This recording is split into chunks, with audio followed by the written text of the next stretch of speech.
The Old Man and the Sea. He was an old man who fished alone in a skiff in the Gulf Stream, and he had gone 84 days now without taking a fish. In the first 40 days a boy had been with him. But after 40 days without a fish, the boy's parents had told him that the old man was now definitely and finally Salau, which is the worst form of unlucky, and the boy had gone at their orders in another boat which caught 3 good fish the first week. It made the boy sad to see the old man come in each day with his skiff empty, and he always went down to help him carry either the coiled lines or the gaff and harpoon and the sail that was furled around the mast. The sail was patched with flour sacks and, furled, it looked like the flag of permanent defeat. The old man was thin and gaunt with deep wrinkles in the back of his neck. The brown blotches of the benevolent skin cancer the sun brings from its reflection on the tropic sea were on his cheeks. The blotches ran well down the sides of his face, and his hands had the deep creased scars from handling heavy fish on the cords. But none of these scars were fresh. They were as old as erosions in a fishless desert. Everything about him was old except his eyes, and they were the same color as the sea and were cheerful and undefeated. Santiago, the boy said to him as they climbed the bank from where the skiff was hauled up. I could go with you again. We've made some money. The old man had taught the boy to fish, and the boy loved him. No, the old man said. You're with a lucky boat. Stay with them.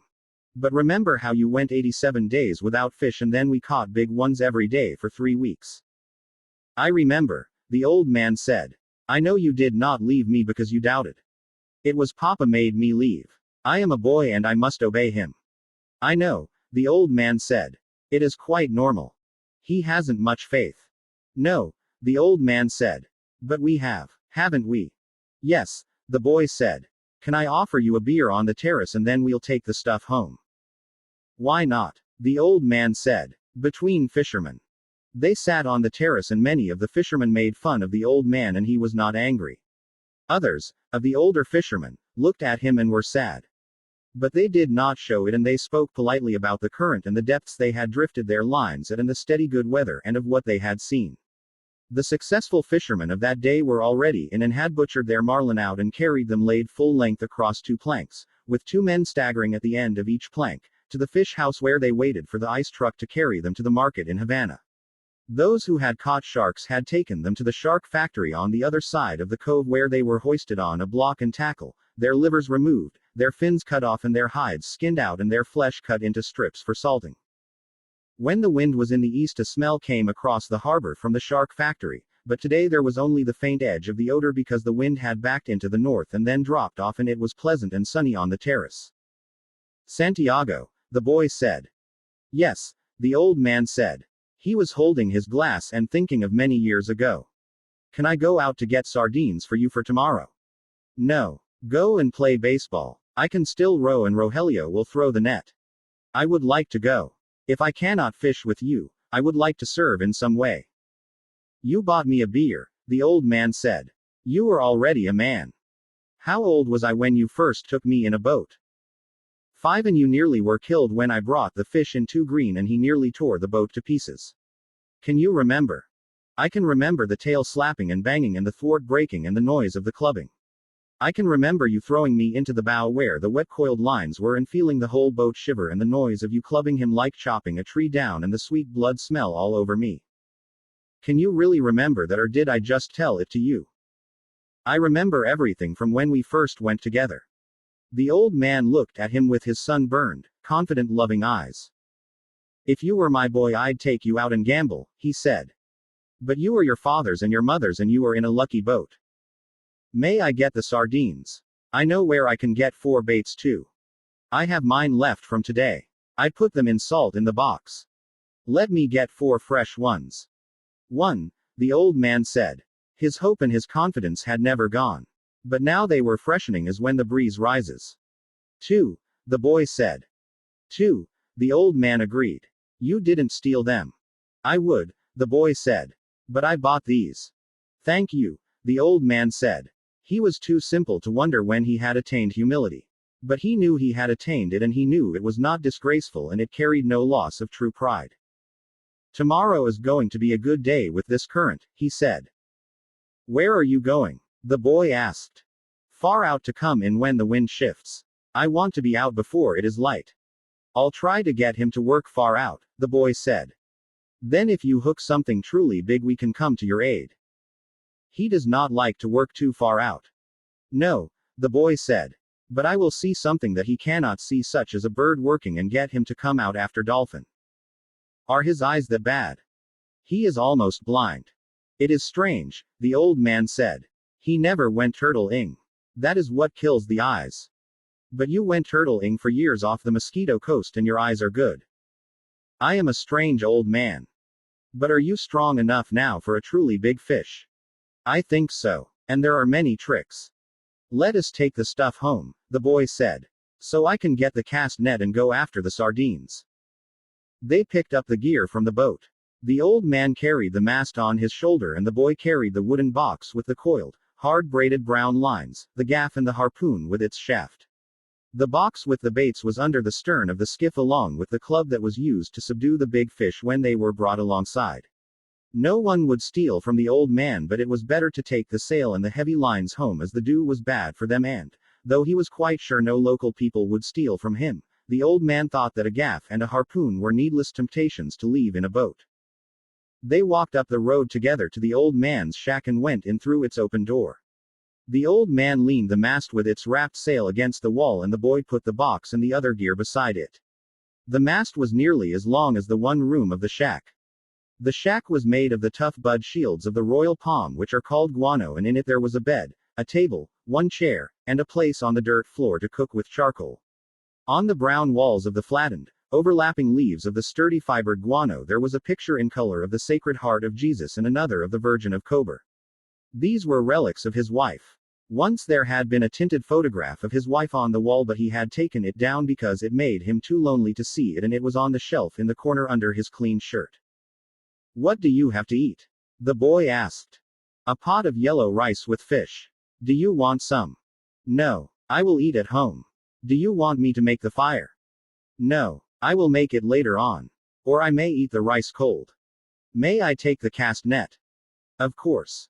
There was no cast net, and the boy remembered when they had sold it. But they went through this fiction every day.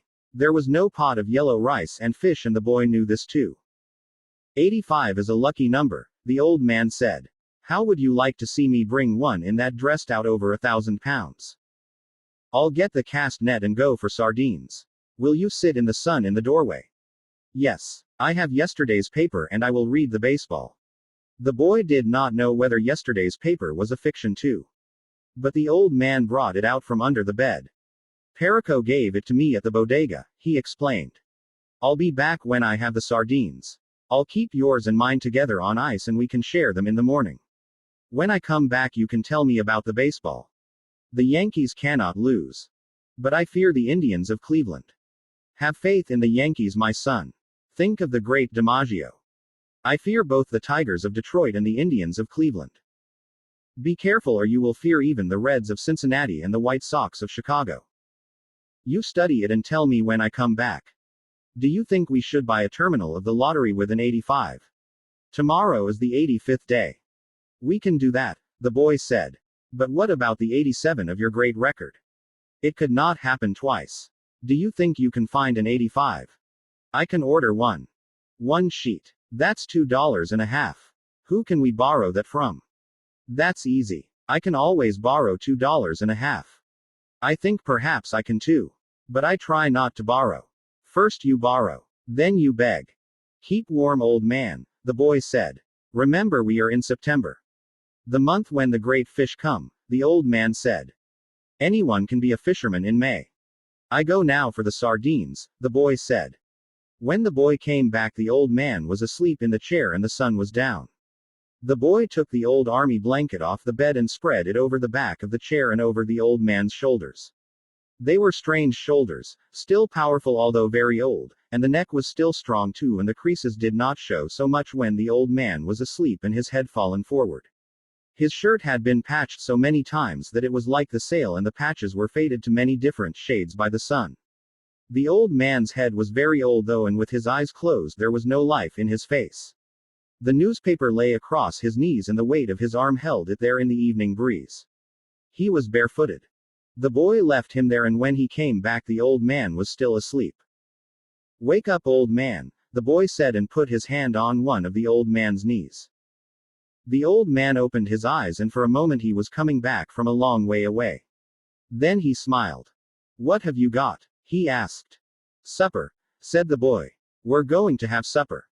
I'm not very hungry. Come on and eat. You can't fish and not eat. I have, the old man said, getting up and taking the newspaper and folding it. Then he started to fold the blanket. Keep the blanket around you, the boy said. You'll not fish without eating while I'm alive. Then live a long time and take care of yourself, the old man said. What are we eating? Black beans and rice, fried bananas, and some stew. The boy had brought them in a 2-decker metal container from the terrace. The 2 sets of knives and forks and spoons were in his pocket with a paper napkin wrapped around each set. Who gave this to you? Martin, the owner. I must thank him. I thanked him already, the boy said. You don't need to thank him. I'll give him the belly meat of a big fish, the old man said. Has he done this for us more than once? I think so. I must give him something more than the belly meat then. He is very thoughtful for us. He sent 2 beers. I like the beer in cans best. I know. But this is in bottles, Hatway beer, and I take back the bottles. That's very kind of you, the old man said. Should we eat? I've been asking you to, the boy told him gently. I have not wished to open the container until you were ready. I'm ready now, the old man said. I only needed time to wash.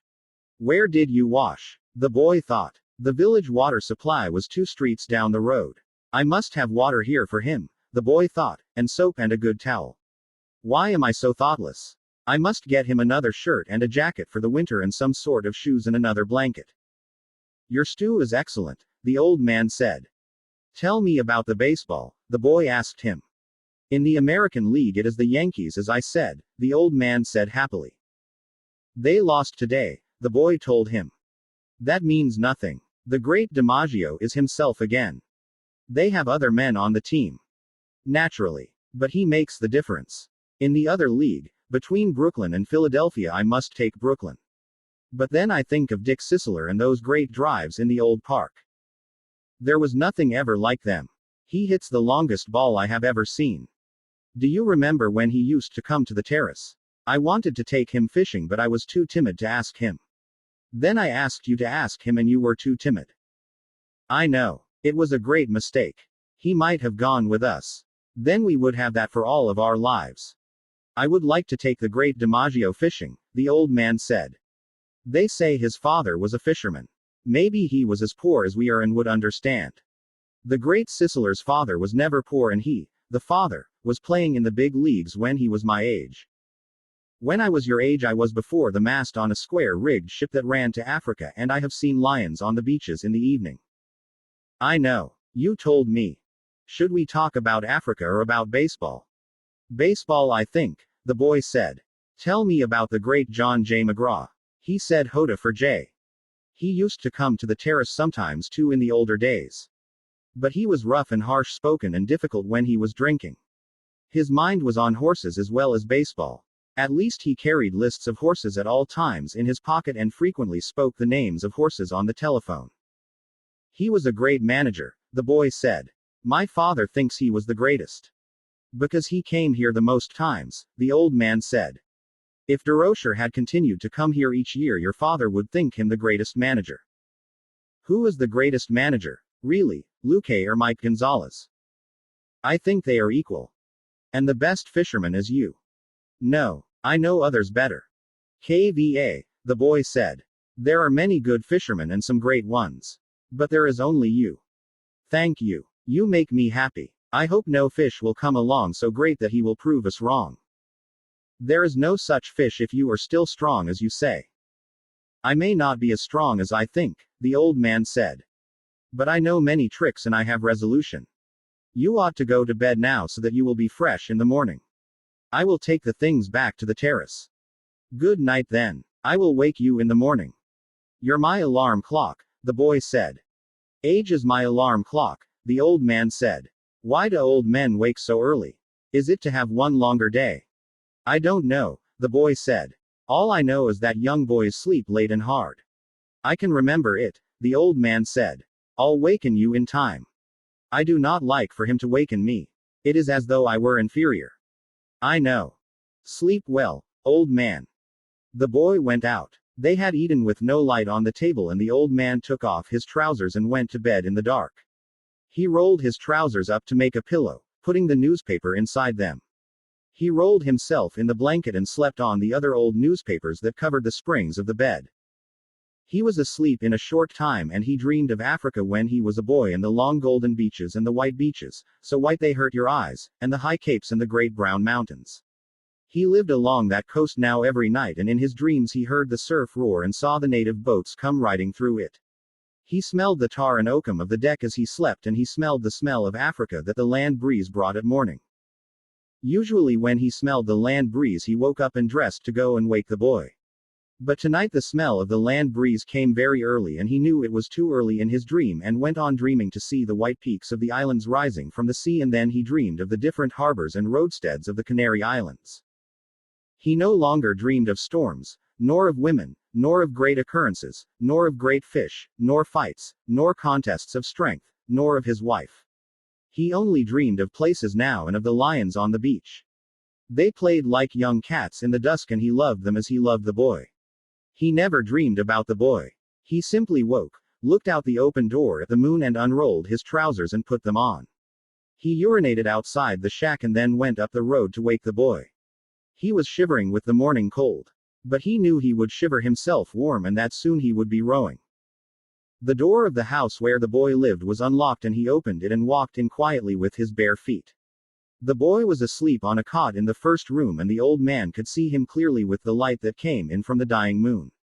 He took hold of one foot gently and held it until the boy woke and turned and looked at him. The old man nodded, and the boy took his trousers from the chair by the bed and, sitting on the bed, pulled them on. The old man went out the door, and the boy came after him. He was sleepy, and the old man put his arm across his shoulders and said, I am sorry. Kva, the boy said. It is what a man must do.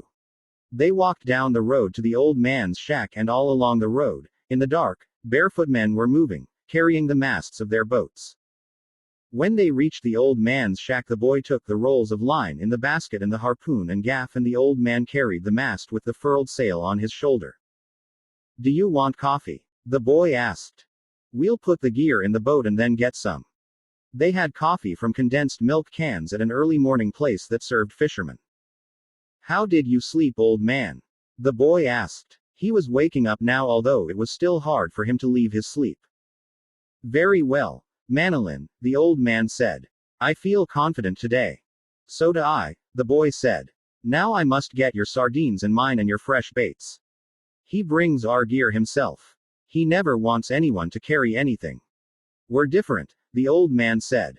I let you carry things when you were 5 years old. I know it, the boy said. I'll be right back. Have another coffee. We have credit here. He walked off, barefooted on the coral rocks, to the ice house where the baits were stored. The old man drank his coffee slowly. It was all he would have all day, and he knew that he should take it. For a long time now eating had bored him, and he never carried a lunch. He had a bottle of water in the bow of the skiff, and that was all he needed for the day. The boy was back now with the sardines and the 2 baits wrapped in a newspaper, and they went down the trail to the skiff, feeling the pebbled sand under their feet, and lifted the skiff and slid her into the water. Good luck, old man. Good luck, the old man said. He fitted the rope lashings of the oars onto the thole pins and, leaning forward against the thrust of the blades in the water, he began to row out of the harbor in the dark. There were other boats from the other beaches going out to sea, and the old man heard the dip and push of their oars even though he could not see them now the moon was below the hills. Sometimes someone would speak in a boat. But most of the boats were silent except for the dip of the oars. They spread apart after they were out of the mouth of the harbor, and each one headed for the part of the ocean where he hoped to find fish. The old man knew he was going far out, and he left the smell of the land behind and rowed out into the clean early morning smell of the ocean. He saw the phosphorescence of the Gulf weed in the water as he rowed over the part of the ocean that the fishermen called the Great Well, because there was a sudden deep of 700 fathoms where all sorts of fish congregated because of the swirl the current made against the steep walls of the floor of the ocean. Here there were concentrations of shrimp and bait fish and sometimes schools of squid in the deepest holes, and these rose close to the surface at night where all the wandering fish fed on them. In the dark the old man could feel the morning coming, and as he rowed he heard the trembling sound as flying fish left the water and the hissing that their stiff-set wings made as they soared away in the darkness. He was very fond of flying fish as they were his principal friends on the ocean. He was sorry for the birds, especially the small delicate dark terns that were always flying and looking and almost never finding, and he thought, the birds have a harder life than we do except for the robber birds and the heavy strong ones. Why did they make birds so delicate and fine as those sea swallows when the ocean can be so cruel? She is kind and very beautiful. But she can be so cruel, and it comes so suddenly, and such birds that fly, dipping and hunting, with their small sad voices are made too delicately for the sea.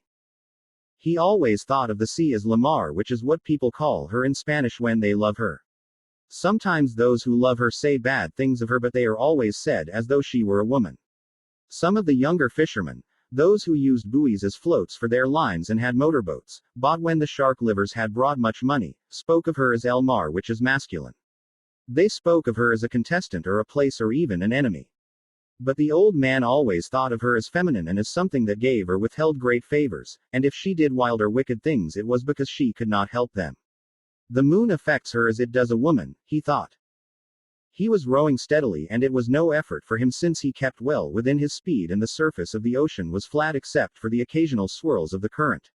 He was letting the current do a third of the work, and as it started to be light he saw he was already further out than he had hoped to be at this hour. I worked the deep wells for a week and did nothing, he thought. Today I'll work out where the schools of Bonita and Albacore are, and maybe there will be a big one with them. Before it was really light he had his baits out and was drifting with the current. One bait was down 40 fathoms. The second was at 75, and the third and fourth were down in the blue water at 100 and 125 fathoms. Each bait hung head down with the shank of the hook inside the bait fish, tied and sewed solid, and all the projecting part of the hook, the curve and the point, was covered with fresh sardines. Each sardine was hooked through both eyes so that they made a half garland on the projecting steel. There was no part of the hook that a great fish could feel which was not sweet smelling and good tasting. The boy had given him 2 fresh small tunas, or albacores, which hung on the 2 deepest lines like plummets, and, on the others, he had a big blue runner and a yellow jack that had been used before, but they were in good condition still and had the excellent sardines to give them scent and attractiveness.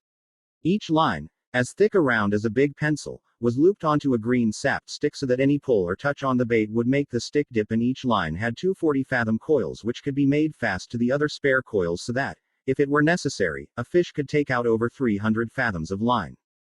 Now the man watched the dip of the 3 sticks over the side of the skiff and rowed gently to keep the lines straight up and down and at their proper depths. It was quite light, and any moment now the sun would rise. The sun rose thinly from the sea, and the old man could see the other boats, low on the water and well in toward the shore, spread out across the current. Then the sun was brighter and the glare came on the water, and then, as it rose clear, the flat sea sent it back at his eyes so that it hurt sharply, and he rowed without looking into it. He looked down into the water and watched the lines that went straight down into the dark of the water. He kept them straighter than anyone did, so that at each level in the darkness of the stream there would be a bait waiting exactly where he wished it to be for any fish that swam there. Others let them drift with the current, and sometimes they were at 60 fathoms when the fisherman thought they were at 100. But, he thought, I keep them with precision. Only I have no luck anymore. But who knows? Maybe today. Every day is a new day. It is better to be lucky. But I would rather be exact. Then when luck comes you are ready. The sun was 2 hours higher now, and it did not hurt his eyes so much to look into the east. There were only 3 boats in sight now, and they showed very low and far inshore. All my life the early sun has hurt my eyes, he thought. Yet they are still good. In the evening I can look straight into it without getting the blackness. It has more force in the evening too. But in the morning it is painful.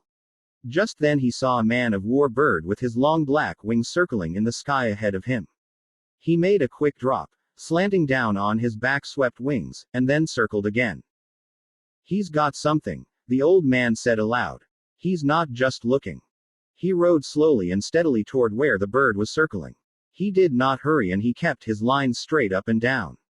But he crowded the current a little so that he was still fishing correctly, though faster than he would have fished if he was not trying to use the bird.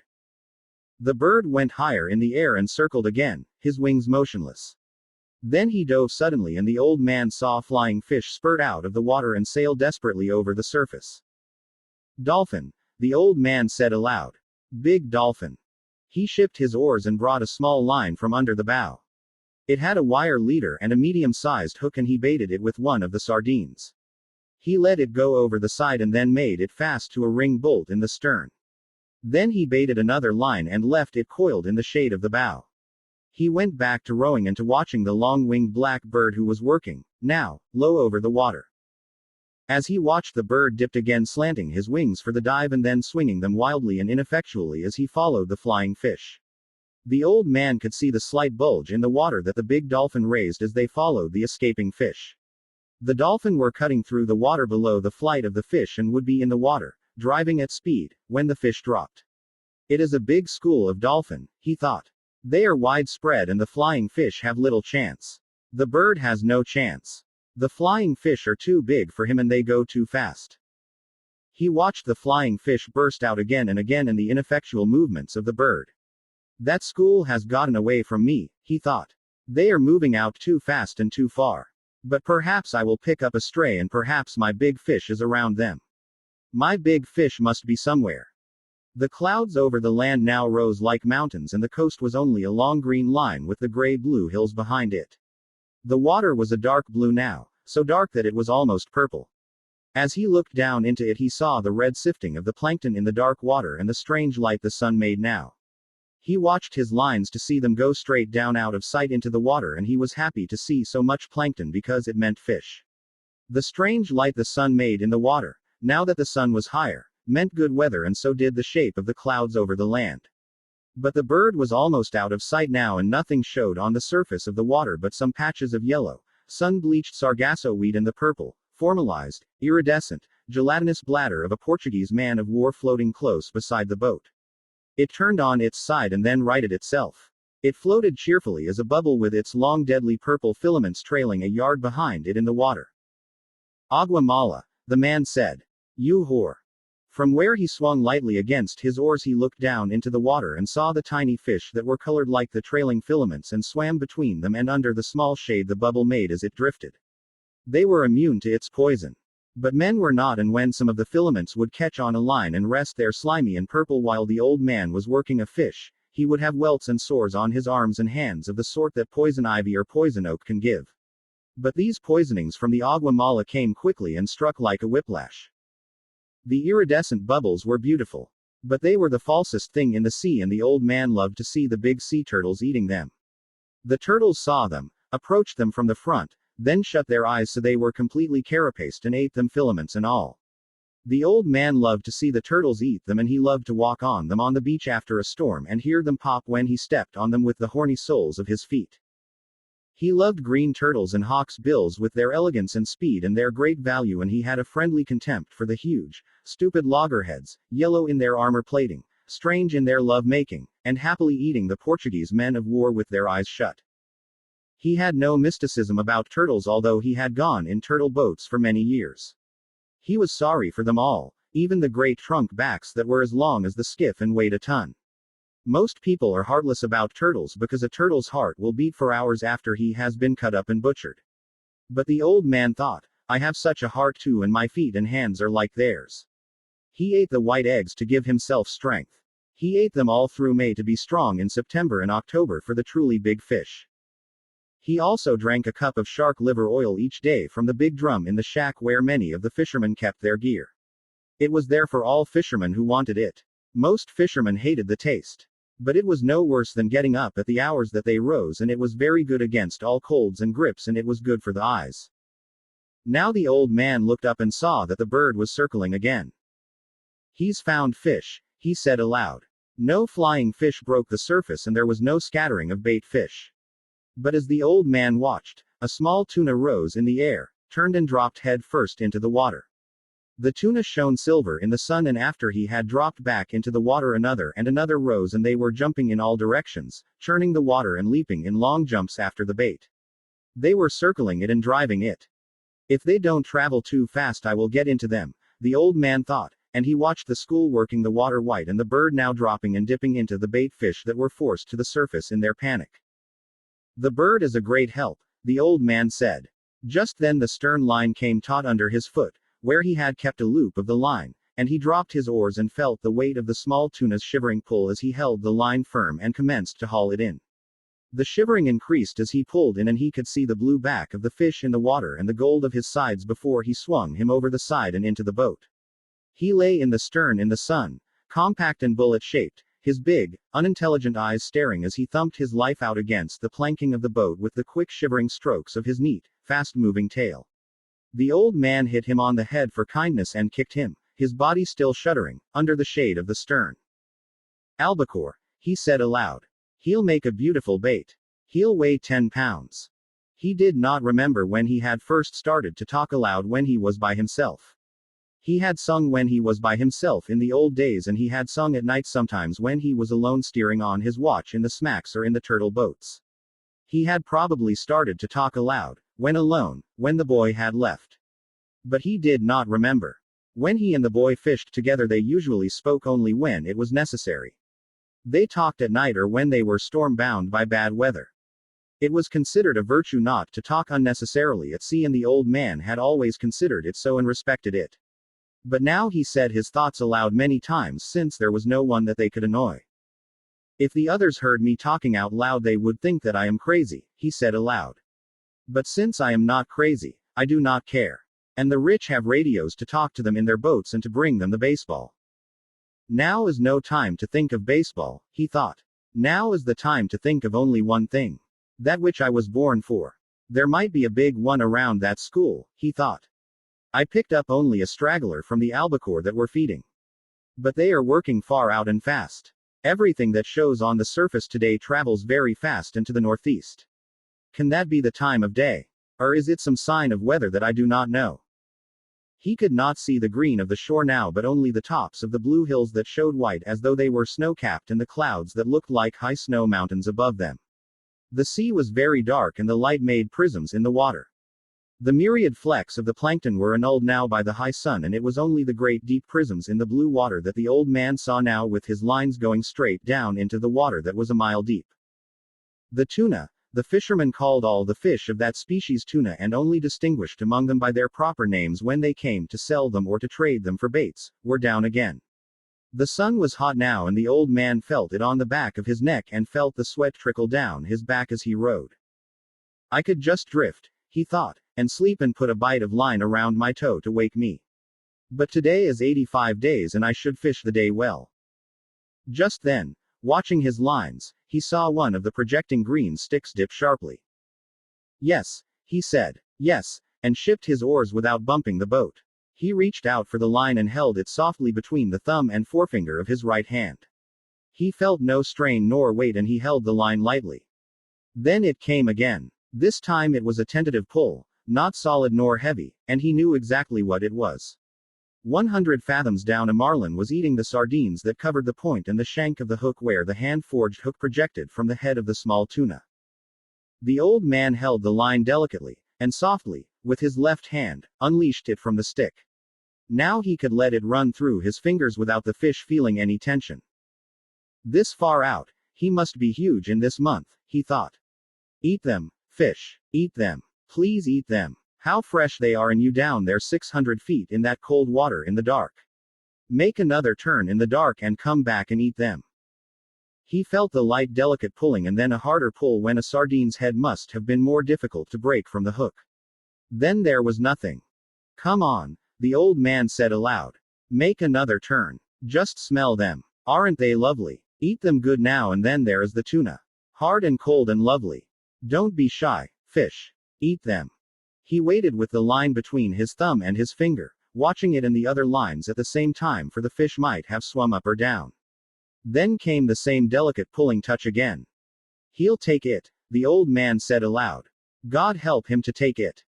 He did not take it though. He was gone, and the old man felt nothing. "He can't have gone," he said. "Christ knows he can't have gone. He's making a turn. Maybe he has been hooked before and he remembers something of it." Then he felt the gentle touch on the line and he was happy. It was only his turn. he said. He'll take it. He was happy feeling the gentle pulling, and then he felt something hard and unbelievably heavy. It was the weight of the fish, and he let the line slip down, down, down, unrolling off the first of the 2 reserve coils. As it went down, slipping lightly through the old man's fingers, he still could feel the great weight, though the pressure of his thumb and finger were almost imperceptible. What a fish, he said. He has it sideways in his mouth now, and he is moving off with it. Then he will turn and swallow it, he thought. He did not say that because he knew that if you said a good thing it might not happen. He knew what a huge fish this was, and he thought of him moving away in the darkness with the tuna held crosswise in his mouth. At that moment he felt him stop moving, but the weight was still there. Then the weight increased and he gave more line. He tightened the pressure of his thumb and finger for a moment, and the weight increased and was going straight down. He's taken it, he said. Now I'll let him eat it well. He let the line slip through his fingers while he reached down with his left hand and made fast the free end of the 2 reserve coils to the loop of the 2 reserve coils of the next line.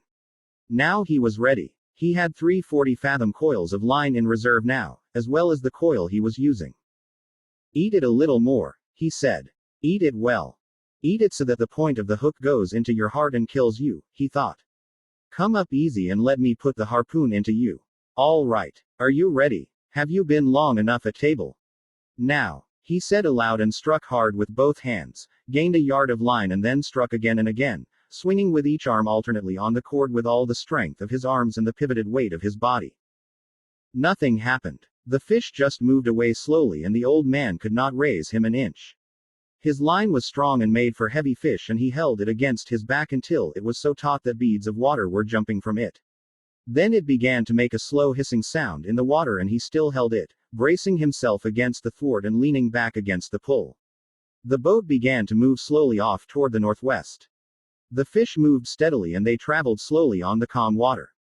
The other baits were still in the water, but there was nothing to be done. I wish I had the boy, the old man said aloud. I'm being towed by a fish and I'm the towing bit. I could make the line fast. But then he could break it. I must hold him all I can and give him line when he must have it. Thank God he is traveling and not going down. What I will do if he decides to go down, I don't know. What I'll do if he sounds and dies, I don't know. But I'll do something. There are plenty of things I can do. He held the line against his back and watched its slant in the water and the skiff moving steadily to the northwest. This will kill him, the old man thought. He can't do this forever. But 4 hours later the fish was still swimming steadily out to sea, towing the skiff, and the old man was still braced solidly with the line across his back. It was noon when I hooked him, he said. And I have never seen him. He had pushed his straw hat hard down on his head before he hooked the fish, and it was cutting his forehead. He was thirsty too, and he got down on his knees and, being careful not to jerk on the line, moved as far into the bow as he could get and reached the water bottle with one hand. He opened it and drank a little. Then he rested against the bow. He rested sitting on the unstepped mast and sail and tried not to think but only to endure. Then he looked behind him and saw that no land was visible. That makes no difference, he thought. I can always come in on the glow from Havana. There are 2 more hours before the sun sets, and maybe he will come up before that. If he doesn't, maybe he will come up with the moon. If he does not do that, maybe he will come up with the sunrise. I have no cramps and I feel strong. It is he that has the hook in his mouth. But what a fish to pull like that.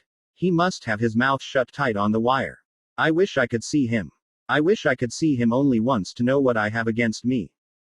The fish never changed his course nor his direction all that night, as far as the man could tell from watching the stars.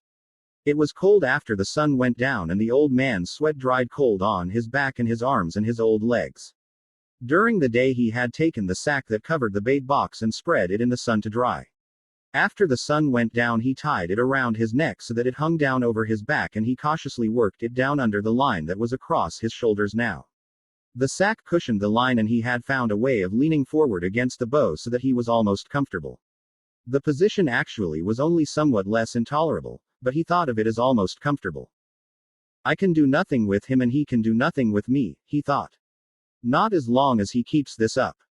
Once he stood up and urinated over the side of the skiff and looked at the stars and checked his course.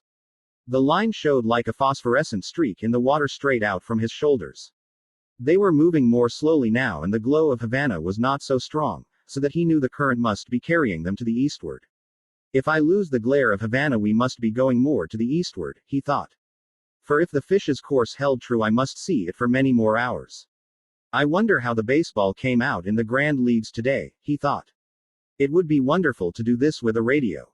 Then he thought, think of it always. Think of what you are doing. You must do nothing stupid. Then he said aloud, I wish I had the boy to help me and to see this.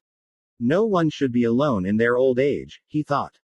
But it is unavoidable. I must remember to eat the tuna before he spoils in order to keep strong. Remember, no matter how little you want to, that you must eat him in the morning. Remember, he said to himself. During the night 2 porpoise came around the boat and he could hear them rolling and blowing. He could tell the difference between the blowing noise the male made and the sighing blow of the female. They are good, he said. They play and make jokes and love one another. They are our brothers like the flying fish. Then he began to pity the great fish that he had hooked. He is wonderful and strange, and who knows how old he is, he thought. Never have I had such a strong fish, nor one who acted so strangely. Perhaps he is too wise to jump. He could ruin me by jumping or by a wild rush. But perhaps he has been hooked many times before and he knows that this is how he should make his fight. He cannot know that it is only one man against him, nor that it is an old man. But what a great fish he is, and what he will bring in the market if the flesh is good. He took the bait like a male and he pulls like a male, and his fight has no panic in it. I wonder if he has any plans, or if he is just as desperate as I am. He remembered the time he had hooked one of a pair of marlin. The male fish always let the female fish feed first, and the hooked fish, the female, made a wild, panic-stricken, despairing fight that soon exhausted her, and all the time the male had stayed with her, crossing the line and circling with her on the surface. He had stayed so close that the old man was afraid he would cut the line with his tail, which was sharp as a scythe and almost of that size and shape. When the old man had gaffed her and clubbed her, holding the rapier bill with its sandpaper edge and clubbing her across the top of her head until her color turned to a color almost like the backing of mirrors, and then, with the boy's aid, hoisted her aboard, the male fish had stayed by the side of the boat. Then, while the old man was clearing the lines and preparing the harpoon, the male fish jumped high into the air beside the boat to see where the female was, and then went down deep. His lavender wings, that were his pectoral fins, spread wide and all his wide lavender stripes showing. He was beautiful, the old man remembered, and he had stayed. That was the saddest thing I ever saw with them, the old man thought. The boy was sad too, and we begged her pardon and butchered her promptly. I wish the boy was here, he said aloud, and settled himself against the rounded planks of the bow and felt the strength of the great fish through the line he held across his shoulders, moving steadily toward whatever he had chosen.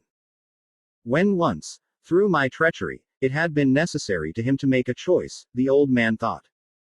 His choice had been to stay in the deep dark water far out beyond all snares and traps and treacheries. My choice was to go there to find him beyond all people. Beyond all people in the world. Now we are joined together and have been since noon. And no one to help either one of us.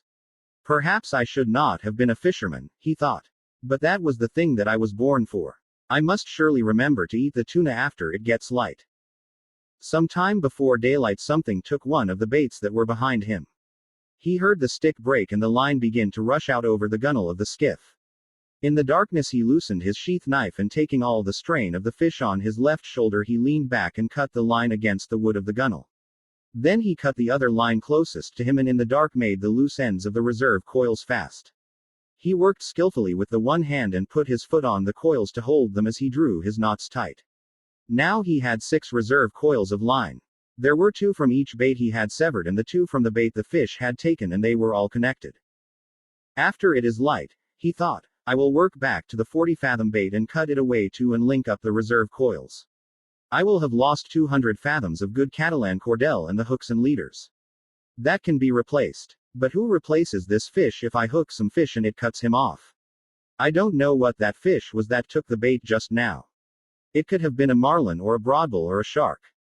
I never felt him. I had to get rid of him too fast. Aloud he said, I wish I had the boy. But you haven't got the boy, he thought. You have only yourself, and you had better work back to the last line now, in the dark or not in the dark, and cut it away and hook up the 2 reserve coils. So he did it. It was difficult in the dark, and once the fish made a surge that pulled him down on his face and made a cut below his eye. The blood ran down his cheek a little way. But it coagulated and dried before it reached his chin, and he worked his way back to the bow and rested against the wood. He adjusted the sack and carefully worked the line so that it came across a new part of his shoulders, and, holding it anchored with his shoulders, he carefully felt the pull of the fish and then felt with his hand the progress of the skiff through the water. I wonder what he made that lurch for, he thought. The wire must have slipped on the great hill of his back. Certainly his back cannot feel as badly as mine does. But he cannot pull this skiff forever, no matter how great he is. Now everything is cleared away that might make trouble, and I have a big reserve of line, all that a man can ask. Fish, he said softly, aloud, I'll stay with you until I am dead. He'll stay with me too, I suppose, the old man thought, and he waited for it to be light. It was cold now in the time before daylight, and he pushed against the wood to be warm. I can do it as long as he can, he thought. And in the first light the line extended out and down into the water. The boat moved steadily, and when the first edge of the sun rose it was on the old man's right shoulder. He's headed north, the old man said. The current will have set as far to the eastward, he thought. I wish he would turn with the current. That would show that he was tiring. When the sun had risen further, the old man realized that the fish was not tiring. There was only one favorable sign. The slant of the line showed he was swimming at a lesser depth. That did not necessarily mean that he would jump. But he might. God let him jump, the old man said. I have enough line to handle him. Maybe if I can increase the tension just a little it will hurt him and he will jump, he thought. Now that it is daylight, let him jump so that he'll fill the sacks along his backbone with air, and then he cannot go deep to die. He tried to increase the tension, but the line had been taut up to the very edge of the breaking point since he had hooked the fish, and he felt the harshness as he leaned back to pull and knew he could put no more strain on it. I must not jerk it ever, he thought. Each jerk widens the cut the hook makes, and then when he does jump he might throw it. Anyway, I feel better with the sun, and for once I do not have to look into it. There was yellow weed on the line, but the old man knew that only made an added drag, and he was pleased. It was the yellow gulf weed that had made so much phosphorescence in the night. Fish, he said, I love you and respect you very much. But I will kill you dead before this day ends. Let us hope so, he thought. A small bird came toward the skiff from the north. He was a warbler and flying very low over the water. The old man could see that he was very tired. The bird made the stern of the boat and rested there. Then he flew around the old man's head and rested on the line where he was more comfortable. How old are you? The old man asked the bird. Is this your first trip? The bird looked at him when he spoke. He was too tired even to examine the line, and he teetered on it as his delicate feet gripped it fast. It's steady, the old man told him. It's too steady. You shouldn't be that tired after a windless night. What are birds coming to? The hawks, he thought, that come out to sea to meet them. But he said nothing of this to the bird, who could not understand him anyway and who would learn about the hawks soon enough. Take a good rest, small bird, he said. Then go in and take your chance like any man or bird or fish. It encouraged him to talk because his back had stiffened in the night and it hurt truly now. Stay at my house if you like, bird, he said. I am sorry I cannot hoist the sail and take you in with the small breeze that is rising. But I am with a friend. Just then the fish gave a sudden lurch that pulled the old man down onto the bow and would have pulled him overboard if he had not braced himself and given some line. The bird had flown up when the line jerked, and the old man had not even seen him go. He felt the line carefully with his right hand and noticed his hand was bleeding. Something hurt him then, he said aloud, and pulled back on the line to see if he could turn the fish. But when he was touching the breaking point he held steady and settled back against the strain of the line. You're feeling it now, fish, he said. And so, God knows, am I. He looked around for the bird now because he would have liked him for company. The bird was gone. You did not stay long, the man thought. But it is rougher where you are going until you make the shore. How did I let the fish cut me with that one quick pull he made? I must be getting very stupid. Or perhaps I was looking at the small bird and thinking of him. Now I will pay attention to my work, and then I must eat the tuna so that I will not have a failure of strength. I wish the boy were here and that I had some salt, he said aloud. Shifting the weight of the line to his left shoulder and kneeling carefully, he washed his hand in the ocean and held it there, submerged, for more than a minute, watching the blood trail away and the steady movement of the water against his hand as the boat moved. He has slowed much, he said. The old man would have liked to keep his hand in the salt water longer, but he was afraid of another sudden lurch by the fish, and he stood up and braced himself and held his hand up against the sun. It was only a line burn that had cut his flesh. But it was in the working part of his hand. He knew he would need his hands before this was over, and he did not like to be cut before it started. Now, he said, when his hand had dried, I must eat the small tuna. I can reach him with the gaff and eat him here in comfort. He knelt down and found the tuna under the stern with the gaff and drew it toward him, keeping it clear of the coiled lines. Holding the line with his left shoulder again, and bracing on his left hand and arm, he took the tuna off the gaff hook and put the gaff back in place. He put one knee on the fish and cut strips of dark red meat longitudinally from the back of the head to the tail. They were wedge-shaped strips, and he cut them from next to the backbone down to the edge of the belly. When he had cut 6 strips, he spread them out on the wood of the bow, wiped his knife on his trousers, and lifted the carcass of the bonito by the tail and dropped it overboard. I don't think I can eat an entire one, he said, and drew his knife across one of the strips. He could feel the steady hard pull of the line, and his left hand was cramped. It drew up tight on the heavy cord, and he looked at it in disgust. What kind of a hand is that? He said. Cramp then if you want. Make yourself into a claw. It will do you no good. Come on, he thought, and looked down into the dark water at the slant of the line. Eat it now and it will strengthen the hand. It is not the hand's fault, and you have been many hours with the fish. But you can stay with him forever. Eat the bonito now. He picked up a piece and put it in his mouth and chewed it slowly. It was not unpleasant. Chew it well, he thought, and get all the juices. It would not be bad to eat with a little lime, or with lemon, or with salt. How do you feel, hand? He asked the cramped hand that was almost as stiff as rigor mortis. I'll eat some more for you. He ate the other part of the piece that he had cut in two. He chewed it carefully and then spat out the skin. How does it go, hand? Or is it too early to know? He took another full piece and chewed it. It is a strong, full-blooded fish, he thought. I was lucky to get him instead of dolphin. Dolphin is too sweet. This is hardly sweet at all, and all the strength is still in it. There is no sense in being anything but practical, though, he thought. I wish I had some salt. And I do not know whether the sun will rot or dry what is left, so I had better eat it all, although I am not hungry. The fish is calm and steady. I will eat it all and then I will be ready. Be patient, hand, he said. I do this for you. I wish I could feed the fish, he thought. He is my brother. But I must kill him and keep strong to do it. Slowly and conscientiously he ate all of the wedge-shaped strips of fish. He straightened up, wiping his hand on his trousers. Now, he said, you can let the cord go, hand, and I will handle him with the right arm alone until you stop that nonsense. He put his left foot on the heavy line that the left hand had held and lay back against the pull against his back. God help me to have the cramp go, he said. Because I do not know what the fish is going to do. But he seems calm, he thought, and following his plan. But what is his plan, he thought. And what is mine? Mine I must improvise to his because of his great size. If he will jump I can kill him. But he stays down forever. Then I will stay down with him forever. He rubbed the cramped hand against his trousers and tried to gentle the fingers. But it would not open. Maybe it will open with the sun, he thought. Maybe it will open when the strong raw tuna is digested.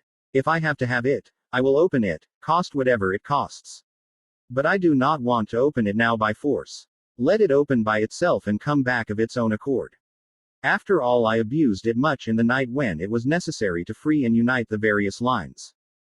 He looked across the sea and knew how alone he was now. But he could see the prisms in the deep dark water and the line stretching ahead and the strange undulation of the calm. The clouds were building up now for the trade wind, and he looked ahead and saw a flight of wild ducks etching themselves against the sky over the water, then blurring, then etching again, and he knew no man was ever alone on the sea. He thought of how some men feared being out of sight of land in a small boat and knew they were right in the months of sudden bad weather. But now they were in hurricane months, and, when there are no hurricanes, the weather of hurricane months is the best of all the year. If there is a hurricane, you always see the signs of it in the sky for days ahead, if you are at sea. They do not see it ashore because they do not know what to look for, he thought. The land must make a difference too, in the shape of the clouds. But we have no hurricane coming now. He looked at the sky and saw the white cumulus built like friendly piles of ice cream, and high above were the thin feathers of the cirrus against the high September sky. Light brisa, he said. Better weather for me than for you, fish. His left hand was still cramped, but he was unknotting it slowly. I hate a cramp, he thought. It is a treachery of one's own body. It is humiliating before others to have a diarrhea from pediomane poisoning or to vomit from it. But a cramp, he thought of it as a calambre, humiliates oneself, especially when one is alone. If the boy were here he could rub it for me and loosen it down from the forearm, he thought. But it will loosen up. Then, with his right hand he felt the difference in the pull of the line before he saw the slant change in the water. Then, as he leaned against the line and slapped his left hand hard and fast against his thigh, he saw the line slanting slowly upward. He's coming up, he said. Come on, hand. Please come on. The line rose slowly and steadily, and then the surface of the ocean bulged ahead of the boat and the fish came out. He came out unendingly and water poured from his sides. He was bright in the sun and his head and back were dark purple, and in the sun the stripes on his sides showed wide in a light lavender. His sword was as long as a baseball bat and tapered like a rapier, and he rose his full length from the water and then re-entered it, smoothly, like a diver, and the old man saw the great scythe blade of his tail go under and the line commenced to race out. He is 2 feet longer than the skiff, the old man said. The line was going out fast but steadily, and the fish was not panicked. The old man was trying with both hands to keep the line just inside of breaking strength. He knew that if he could not slow the fish with a steady pressure, the fish could take out all the line and break it. He is a great fish and I must convince him, he thought. I must never let him learn his strength nor what he could do if he made his run. If I were him I would put in everything now and go until something broke. But, thank God, they are not as intelligent as we who kill them, although they are more noble and more able. The old man had seen many great fish. He had seen many that weighed more than 1,000 pounds, and he had caught 2 of that size in his life, but never alone. Now alone, and out of sight of land, he was fast to the biggest fish that he had ever seen and bigger than he had ever heard of, and his left hand was still as tight as the gripped claws of an eagle. It will uncramp though, he thought. Surely it will uncramp to help my right hand. There are 3 things that are brothers, the fish and my 2 hands. It must uncramp. It is unworthy of it to be cramped. The fish had slowed again and was going at his usual pace. I wonder why he jumped, the old man thought. He jumped almost as though to show me how big he was. I know now, anyway, he thought. I wish I could show him what sort of man I am. But then he would see the cramped hand. Let him think I am more man than I am, and I will be so. I wish I was the fish, he thought, with everything he has against only my will and my intelligence. He settled comfortably against the wood and took his suffering as it came, and the fish swam steadily and the boat moved slowly through the dark water. There was a small sea rising with the wind coming up from the east, and at noon the old man's left hand was uncramped. Bad news for you, fish, he said, and shifted the line over the sacks that covered his shoulders. He was comfortable but suffering, although he did not admit the suffering at all. I am not religious, he said. But I will say 10 Our Fathers and 10 Hail Marys that I should catch this fish, and I promise to make a pilgrimage to the Virgin de Cober if I catch him. That is a promise. He commenced to say his prayers mechanically. Sometimes he would be so tired that he could not remember the prayer, and then he would say them fast so that they would come automatically. Hail Marys are easier to say than Our Fathers, he thought. Hail Mary, full of grace, the Lord is with thee. Blessed art thou among women, and blessed is the fruit of thy womb, Jesus. Holy Mary, Mother of God, pray for us sinners now and at the hour of our death. Amen. Then he added, Blessed Virgin, pray for the death of this fish. Wonderful though he is.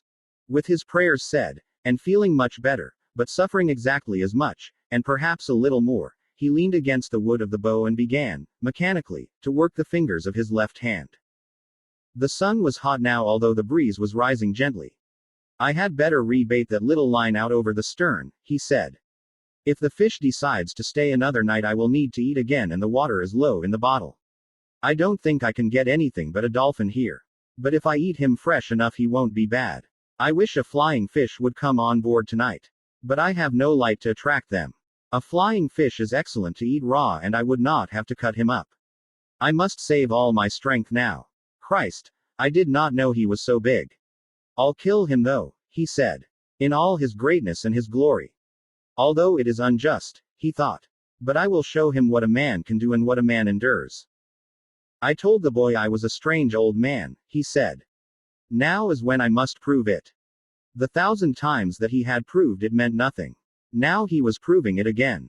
Each time was a new time and he never thought about the past when he was doing it. I wish he'd sleep and I could sleep and dream about the lions, he thought. Why are the lions the main thing that is left? Don't think, old man, he said to himself. Rest gently now against the wood and think of nothing. He is working. Work as little as you can. It was getting into the afternoon and the boat still moved slowly and steadily. But there was an added drag now from the easterly breeze and the old man rowed gently with the small sea and the hurt of the cord across his back came to him easily and smoothly. Once in the afternoon the line started to rise again. But the fish only continued to swim at a slightly higher level. The sun was on the old man's left arm and shoulder and on his back. So he knew the fish had turned east of north. Now that he had seen him once, he could picture the fish swimming in the water with his purple pectoral fins set wide as wings and the great erect tail slicing through the dark. I wonder how much he sees at that depth, the old man thought. His eye is huge and a horse, with much less eye, can see in the dark. Once I could see quite well in the dark. Not in the absolute dark. But almost as a cat sees. The sun in his steady movement of his fingers had uncramped his left hand now completely and he began to shift more of the strain to it and he shrugged the muscles of his back to shift the hurt of the cord a little. If you're not tired, fish, he said aloud, you must be very strange. He felt very tired now and he knew the night would come soon and he tried to think of other things. He thought of the big leagues, to him they were the Grand Ligas, and he knew that the Yankees of New York were playing the Tigres of Detroit. This is the second day now that I do not know the result of the Wagos, he thought. But I must have confidence and I must be worthy of the great DiMaggio who does all things perfectly even with the pain of the bone spur in his heel. What is a bone spur? He asked himself. Un espuela de hueso. We do not have them. Can it be as painful as the spur of a fighting cock in one's heel?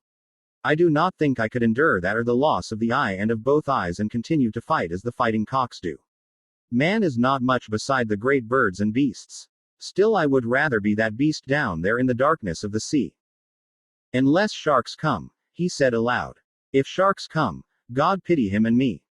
Do you believe the great DiMaggio would stay with a fish as long as I will stay with this one? He thought. I am sure he would and more since he is young and strong. Also his father was a fisherman. But would the bone spur hurt him too much? I do not know, he said aloud. I never had a bone spur. As the sun set he remembered, to give himself more confidence, the time in the tavern at Casablanca when he had played the hand game with the great Negro from Cienfuegos who was the strongest man on the docks. They had gone one day and one night with their elbows on a chalk line on the table and their forearms straight up and their hands gripped tight. Each one was trying to force the other's hand down onto the table. There was much betting and people went in and out of the room under the kerosene lights and he had looked at the arm and hand of the Negro and at the Negro's face. They changed the referees every 4 hours after the first 8 so that the referees could sleep. Blood came out from under the fingernails of both his and the Negro's hands and they looked each other in the eye and at their hands and forearms and the bettors went in and out of the room and sat on high chairs against the wall and watched.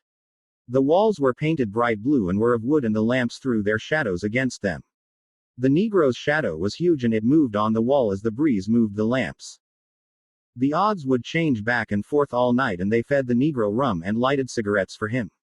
Then the Negro, after the rum, would try for a tremendous effort and once he had the old man, who was not an old man then but was Santiago el Campeon, nearly 3 inches off balance. But the old man had raised his hand up to dead even again.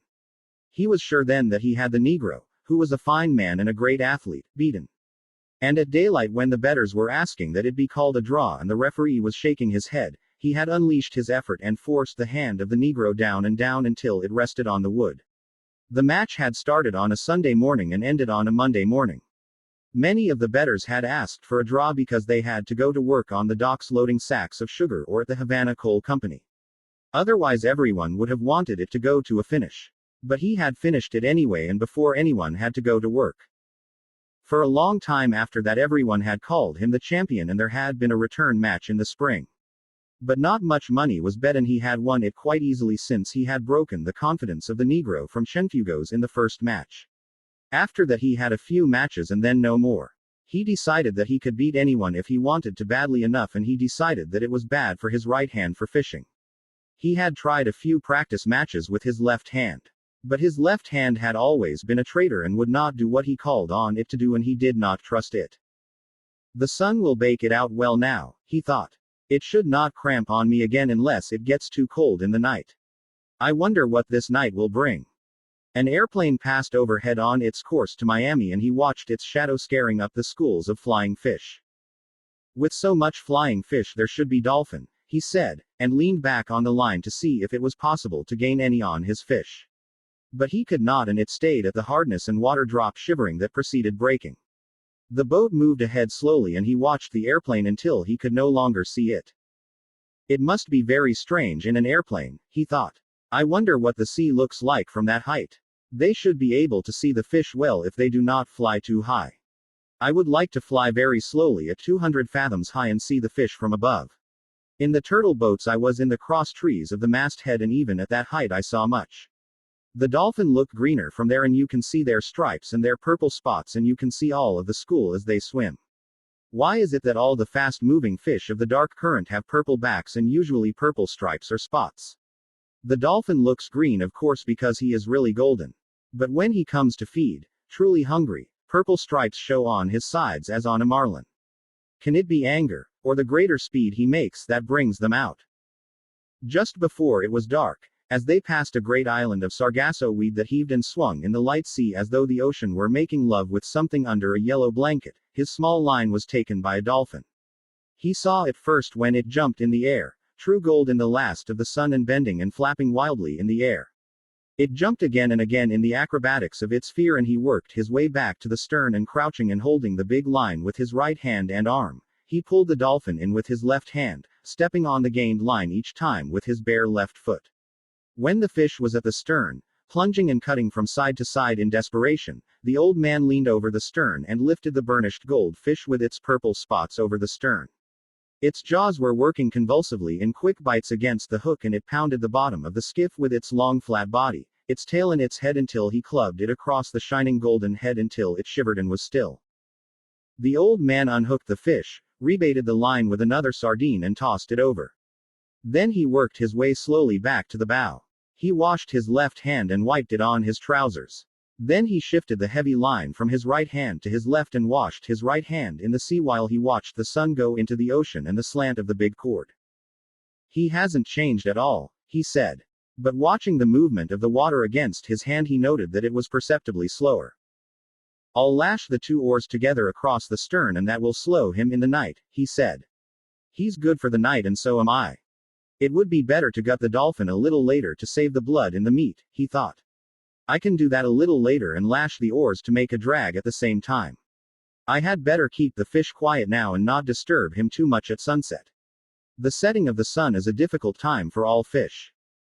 He let his hand dry in the air, then grasped the line with it and eased himself as much as he could and allowed himself to be pulled forward against the wood so that the boat took the strain as much, or more, than he did. I'm learning how to do it, he thought. This part of it anyway. Then too, remember he hasn't eaten since he took the bait, and he is huge and needs much food. I have eaten the whole bonito. Tomorrow I will eat the dolphin. He called it dorado. Perhaps I should eat some of it when I clean it. It will be harder to eat than the bonito. But, then, nothing is easy. How do you feel, fish? He asked aloud. I feel good, and my left hand is better, and I have food for a night and a day. Pull the boat, fish. He did not truly feel good because the pain from the cord across his back had almost passed pain and gone into a dullness that he mistrusted. But I have had worse things than that, he thought. My hand is only cut a little and the cramp is gone from the other. My legs are all right. Also now I have gained on him in the question of sustenance. It was dark now, as it becomes dark quickly after the sun sets in September. He lay against the worn wood of the bow and rested all that he could. The first stars were out. He did not know the name of Rigel, but he saw it and knew soon they would all be out and he would have all his distant friends. The fish is my friend too, he said aloud. I have never seen or heard of such a fish. But I must kill him. I am glad we do not have to try to kill the stars. Imagine if each day a man must try to kill the moon, he thought. The moon runs away. But imagine if a man each day should have to try to kill the sun. We were born lucky, he thought. Then he was sorry for the great fish that had nothing to eat, and his determination to kill him never relaxed in his sorrow for him. How many people will he feed, he thought. But are they worthy to eat him? No, of course not. There is no one worthy of eating him from the manner of his behavior and his great dignity. I do not understand these things, he thought. But it is good that we do not have to try to kill the sun or the moon or the stars. It is enough to live on the sea and kill our true brothers. Now, he thought, I must think about the drag. It has its perils and its merits. I may lose so much line that I will lose him, if he makes his effort and the drag made by the oars is in place and the boat loses all her lightness. Her lightness prolongs both our suffering, but it is my safety since he has great speed that he has never yet employed. No matter what passes, I must gut the dolphin so he does not spoil and eat some of him to be strong. Now I will rest an hour more and feel that he is solid and steady before I move back to the stern to do the work and make the decision. In the meantime I can see how he acts and if he shows any changes. The oars are a good trick, but it has reached the time to play for safety. He is much fish still, and I saw that the hook was in the corner of his mouth and he has kept his mouth tight shut. The punishment of the hook is nothing. The punishment of hunger, and that he is against something that he does not comprehend, is everything. Rest now, old man, and let him work until your next duty comes. He rested for what he believed to be 2 hours. The moon did not rise now until late and he had no way of judging the time. Nor was he really resting except comparatively. He was still bearing the pull of the fish across his shoulders, but he placed his left hand on the gunwale of the bow and confided more and more of the resistance to the fish to the skiff itself. How simple it would be if I could make the line fast, he thought. But with one small lurch he could break it. I must cushion the pull of the line with my body and at all times be ready to give line with both hands. But you have not slept yet, old man, he said aloud. It is half a day and a night and now another day and you have not slept. You must devise a way so that you sleep a little if he is quiet and steady. If you do not sleep you might become unclear in the head. I'm clear enough in the head, he thought. Too clear. I am as clear as the stars that are my brothers. Still I must sleep. They sleep and the moon and the sun sleep and even the ocean sleeps sometimes on certain days when there is no current and a flat calm. But remember to sleep, he thought. Make yourself do it and devise some simple and sure way about the lines. Now go back and prepare the dolphin. It is too dangerous to rig the oars as a drag if you must sleep. I could go without sleeping, he told himself. But it would be too dangerous. He started to work his way back to the stern on his hands and knees, being careful not to jerk against the fish. He may be half asleep himself, he thought. But I do not want him to rest. He must pull until he dies. Back in the stern he turned so that his left hand held the strain of the line across his shoulders and drew his knife from its sheath with his right hand. The stars were bright now and he saw the dolphin clearly and he pushed the blade of his knife into his head and drew him out from under the stern. He put one of his feet on the fish and slit him quickly from the vent up to the tip of his lower jaw. Then he put his knife down and gutted him with his right hand, scooping him clean and pulling the gills clear. He felt the maw heavy and slippery in his hands and he slit it open.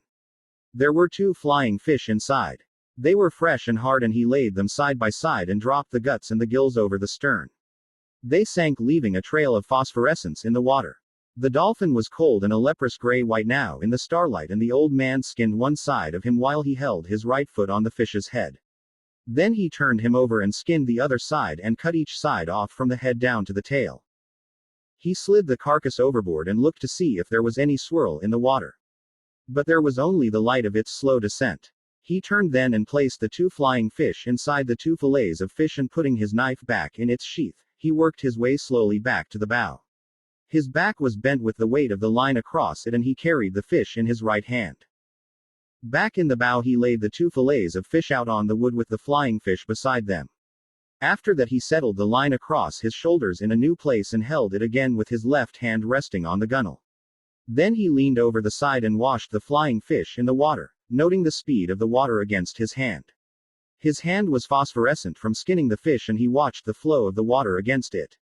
The flow was less strong and as he rubbed the side of his hand against the planking of the skiff, particles of phosphorus floated off and drifted slowly astern. "He is tiring or he is resting," the old man said. "Now let me get through the eating of this dolphin and get some rest and a little sleep." Under the stars and with the night colder all the time he ate half of one of the dolphin fillets and one of the flying fish, gutted and with its head cut off. "What an excellent fish dolphin is to eat cooked," he said. "And what a miserable fish raw. I will never go in a boat again without salt or limes. If I had brains I would have splashed water on the bow all day and drying, it would have made salt," he thought. "But then I did not hook the dolphin until almost sunset. Still it was a lack of preparation. But I have chewed it all well and I am not nauseated." The sky was clouding over to the east and one after another the stars he knew were gone. It looked now as though he were moving into a great canyon of clouds and the wind had dropped. "There will be bad weather in 3 or 4 days," he said. "But not tonight and not tomorrow. Rig now to get some sleep, old man, while the fish is calm and steady." He held the line tight in his right hand and then pushed his thigh against his right hand as he leaned all his weight against the wood of the bow. Then he passed the line a little lower on his shoulders and braced his left hand on it. "My right hand can hold it as long as it is braced," he thought. "If it relaxes in sleep my left hand will wake me as the line goes out. It is hard on the right hand. But he is used to punishment. Even if I sleep 20 minutes or a half an hour it is good." He lay forward cramping himself against the line with all of his body, putting all his weight onto his right hand, and he was asleep. He did not dream of the lions but instead of a vast school of porpoises that stretched for 8 or 10 miles and it was in the time of their mating and they would leap high into the air and return into the same hole they had made in the water when they leapt. Then he dreamed that he was in the village on his bed and there was a norther and he was very cold and his right arm was asleep because his head had rested on it instead of a pillow. After that he began to dream of the long yellow beach and he saw the first of the lions come down onto it in the early dark and then the other lions came and he rested his chin on the wood of the bows where the ship lay anchored with the evening offshore breeze and he waited to see if there would be more lions and he was happy. The moon had been up for a long time but he slept on and the fish pulled on steadily and the boat moved into the tunnel of clouds. He woke with the jerk of his right fist coming up against his face and the line burning out through his right hand. He had no feeling of his left hand but he braked all he could with his right and the line rushed out. Finally his left hand found the line and he leaned back against the line and now it burned his back and his left hand was taking all the strain and cutting badly. He looked back at the coils of line and they were feeding smoothly. Just then the fish jumped making a great bursting of the ocean and then a heavy fall. Then he jumped again and the boat was going fast although line was still racing out and the old man was raising the strain to breaking point and raising it to breaking point again and again. He had been pulled down tight onto the bow and his face was in the cut slice of dolphin and he could not move. "This is what we waited for," he thought. "So now let us take it. Make him pay for the line," he thought. "Make him pay for it." He could not see the fish's jumps but only heard the breaking of the ocean and the heavy splash as he fell. The speed of the line was cutting his hands badly but he had always known this would happen and he tried to keep the cutting across the calloused parts and not let the line slip into the palm nor cut the fingers. If the boy was here he would wet the coils of line, he thought. Yes. If the boy were here. If the boy were here. The line went out and out but it was slowing now and he was making the fish earn each inch of it. Now he got his head up from the wood and out of the slice of fish that his cheek had crushed. Then he was on his knees and then he rose slowly to his feet. He was seating line but more slowly all the time. He worked back to where he could feel with his foot the coils of line that he could not see. There was plenty of line still and now the fish had to pull the friction of all that new line through the water. Yes, he thought. And now he has jumped more than a dozen times and filled the sacks along his back with air and he cannot go down deep to die where I cannot bring him up. He will start circling soon and then I must work on him. I wonder what started him so suddenly. Could it have been hunger that made him desperate, or was he frightened by something in the night? Maybe he suddenly felt fear. But he was such a calm, strong fish and he seemed so fearless and so confident. It is strange. You better be fearless and confident yourself, old man, he said. You're holding him again, but you cannot get line. But soon he has to circle. The old man held him with his left hand and his shoulders now and stooped down and scooped up water in his right hand to get the crushed dolphin flesh off of his face. He was afraid that it might nauseate him and he would vomit and lose his strength. When his face was cleaned, he washed his right hand in the water over the side and then let it stay in the salt water while he watched the first light come before the sunrise. He's headed almost east, he thought. That means he is tired and going with the current. Soon he will have to circle. Then our true work begins. After he judged that his right hand had been in the water long enough, he took it out and looked at it. It is not bad, he said. And pain does not matter to a man. He took hold of the line carefully so that it did not fit into any of the fresh line cuts and shifted his weight so that he could put his left hand into the sea on the other side of the skiff. You did not do so badly for something worthless, he said to his left hand. But there was a moment when I could not find you. Why was I not born with two good hands? He thought. Perhaps it was my fault in not training that one properly. But God knows he has had enough chances to learn. He did not do so badly in the night, though, and he has only cramped once. If he cramps again, let the line cut him off. When he thought that, he knew that he was not being clear-headed and he thought he should chew some more of the dolphin. But I can't, he told himself. It is better to be light-headed than to lose your strength from nausea. And I know I cannot keep it if I eat it since my face was in it. I will keep it for an emergency until it goes bad. But it is too late to try for strength now through nourishment. You're stupid, he told himself. Eat the other flying fish. It was there, cleaned and ready, and he picked it up with his left hand and ate it, chewing the bones carefully and eating all of it down to the tail. It has more nourishment than almost any fish, he thought. At least the kind of strength that I need. Now I have done what I can, he thought. Let him begin to circle and let the fight come. The sun was rising for the third time since he had put to sea when the fish started to circle. He could not see by the slant of the line that the fish was circling. It was too early for that. He just felt a faint slackening of the pressure of the line and he commenced to pull on it gently with his right hand. It tightened, as always, but just when he reached the point where it would break, line began to come in. He slipped his shoulders and head from under the line and began to pull in line steadily and gently. He used both of his hands in a swinging motion and tried to do the pulling as much as he could with his body and his legs. His old legs and shoulders pivoted with the swinging of the pulling. It is a very big circle, he said. But he is circling. Then the line would not come in anymore and he held it until he saw the drops jumping from it in the sun.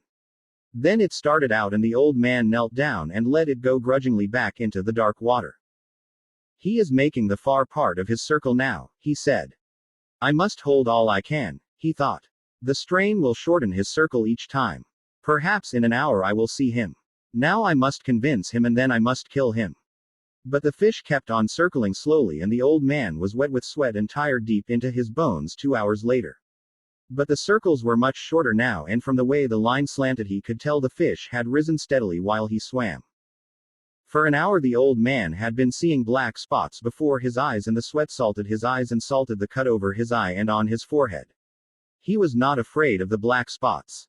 They were normal at the tension that he was pulling on the line. Twice, though, he had felt faint and dizzy and that had worried him.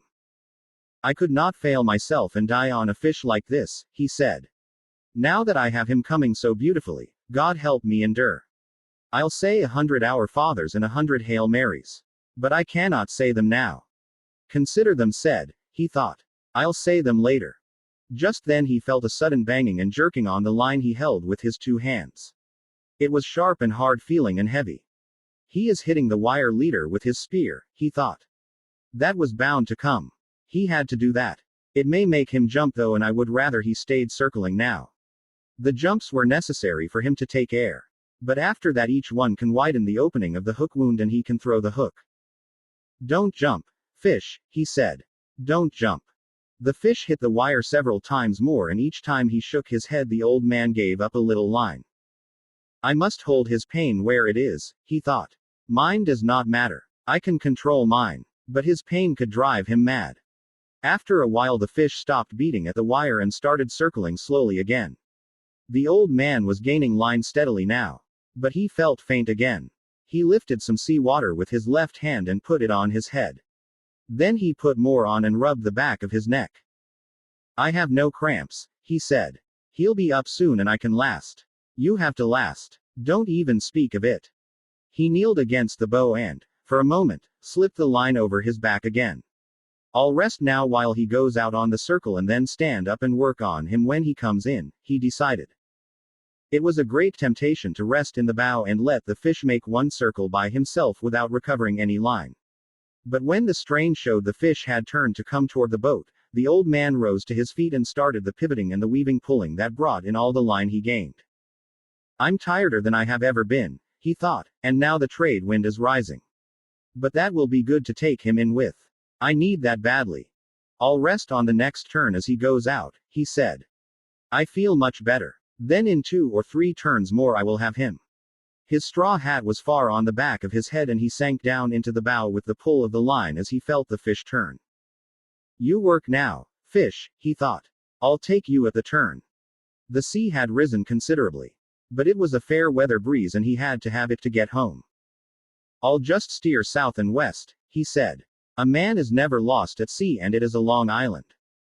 It was on the 3rd turn that he saw the fish first. He saw him first as a dark shadow that took so long to pass under the boat that he could not believe its length. No, he said, he can't be that big. But he was that big and at the end of this circle he came to the surface only 30 yards away and the man saw his tail out of water. It was higher than a big scythe blade and a very pale lavender above the dark blue water. It raked back and as the fish swam just below the surface the old man could see his huge bulk and the purple stripes that banded him. His dorsal fin was down and his huge pectorals were spread wide. On this circle the old man could see the fish's eye and the 2 gray sucking fish that swam around him. Sometimes they attached themselves to him. Sometimes they darted off. Sometimes they would swim easily in his shadow. They were each over 3 feet long and when they swam fast they lashed their whole bodies like eels. The old man was sweating now but from something else besides the sun. On each calm placid turn the fish made he was gaining line and he was sure that in 2 turns more he would have a chance to get the harpoon in. But I must get him close, close, close, he thought. I mustn't try for the head. I must get the heart. Be calm and strong, old man, he said. On the next circle the fish's back was out but he was a little too far from the boat. On the next circle he was still too far away but he was higher out of water and the old man was sure that by gaining some more line he could have him alongside. He had rigged his harpoon long before and its coil of light rope was in a round basket and the end was made fast to the bit in the bow. The fish was coming in on his circle now calm and beautiful looking and only his great tail moving. The old man pulled on him all that he could to bring him closer. For just a moment the fish turned a little on his side. Then he straightened himself and began another circle. I moved him, the old man said. I moved him then. He felt faint again now but he held on the great fish all the strain that he could. I moved him, he thought. Maybe this time I can get him over. Pull, hands, he thought. Hold up, legs. Last for me, head. Last for me. You never went. This time I'll pull him over. But when he put all of his effort on, starting it well out before the fish came alongside and pulling with all his strength, the fish pulled part way over and then righted himself and swam away. Fish, the old man said. Fish, you are going to have to die anyway. Do you have to kill me too? That way nothing is accomplished, he thought.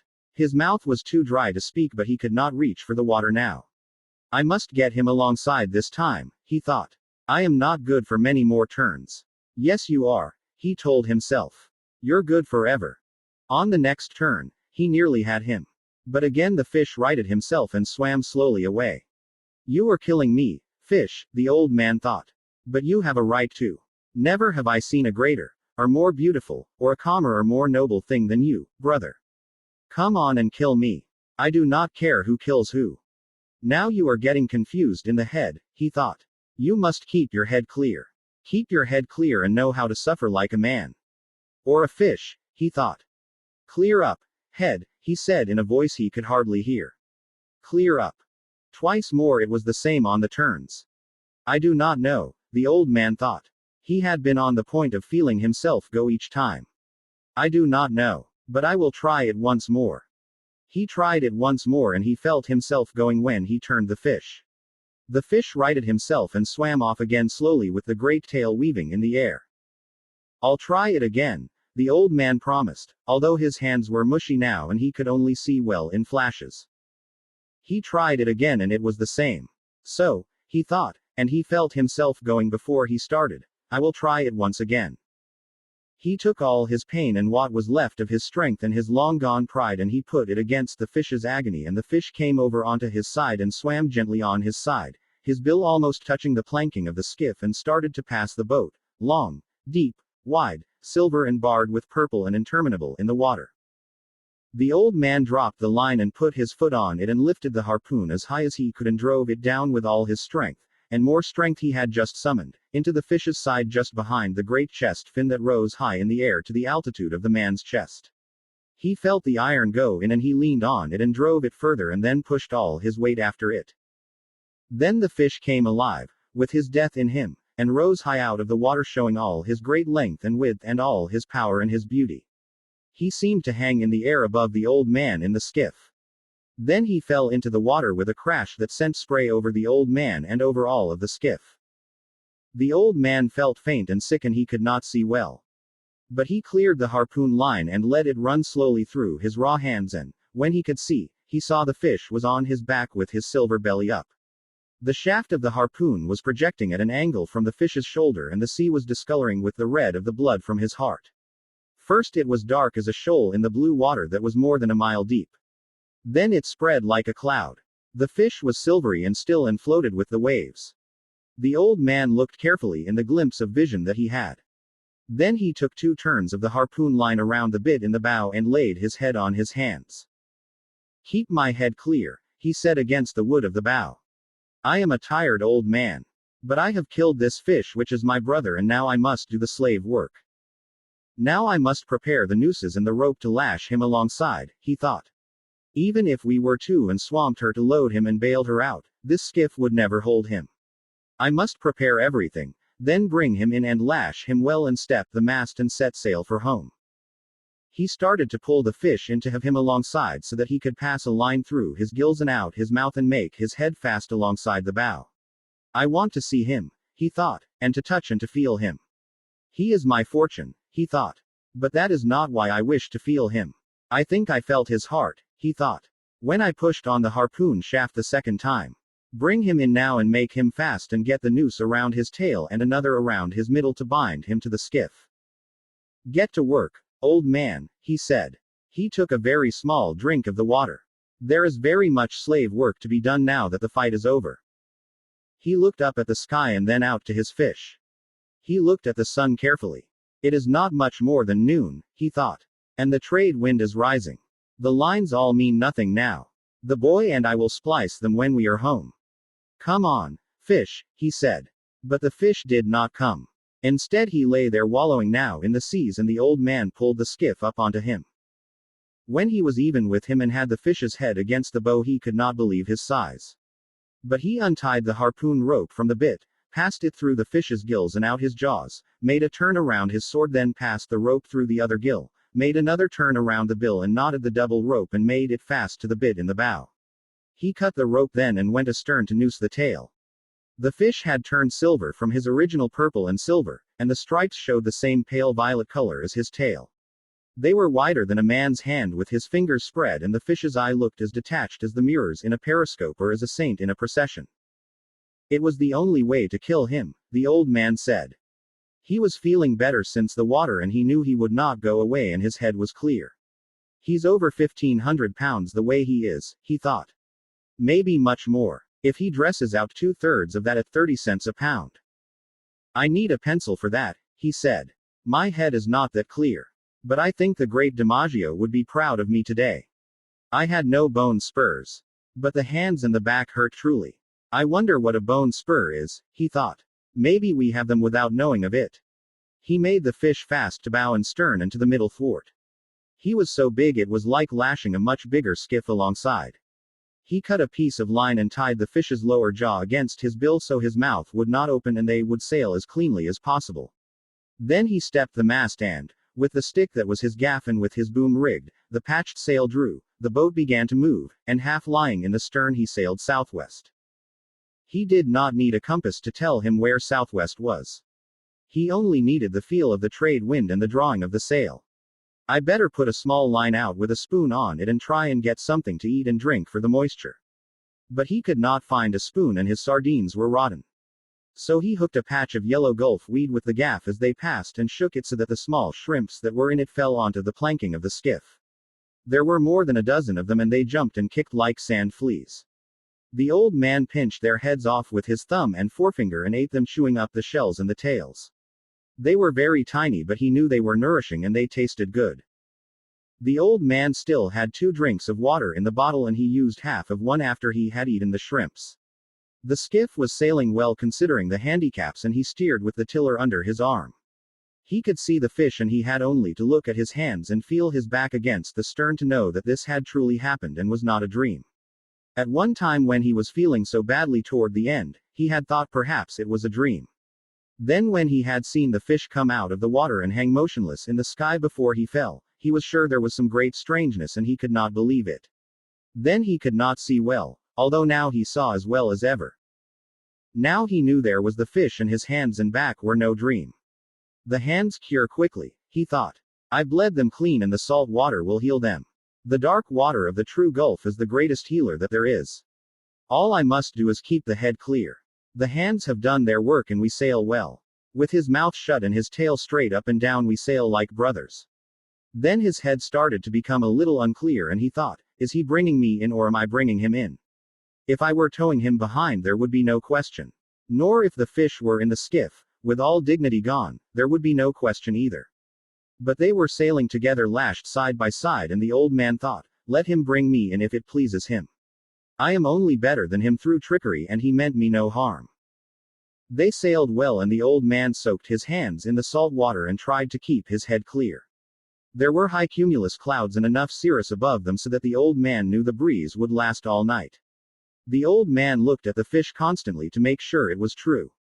It was an hour before the first shark hit him. The shark was not an accident. He had come up from deep down in the water as the dark cloud of blood had settled and dispersed in the mile deep sea. He had come up so fast and absolutely without caution that he broke the surface of the blue water and was in the sun.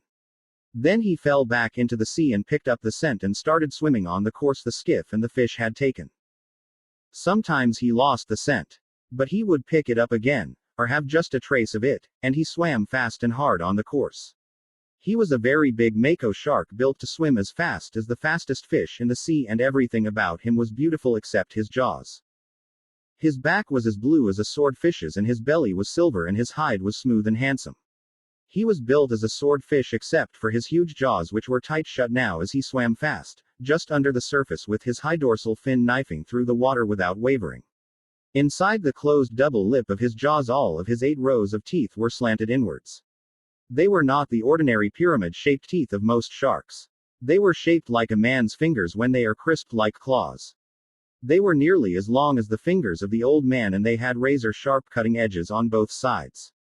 This was a fish built to feed on all the fishes in the sea, that were so fast and strong and well-armed that they had no other enemy. Now he speeded up as he smelled the fresher scent and his blue dorsal fin cut the water. When the old man saw him coming he knew that this was a shark that had no fear at all and would do exactly what he wished. He prepared the harpoon and made the rope fast while he watched the shark come on.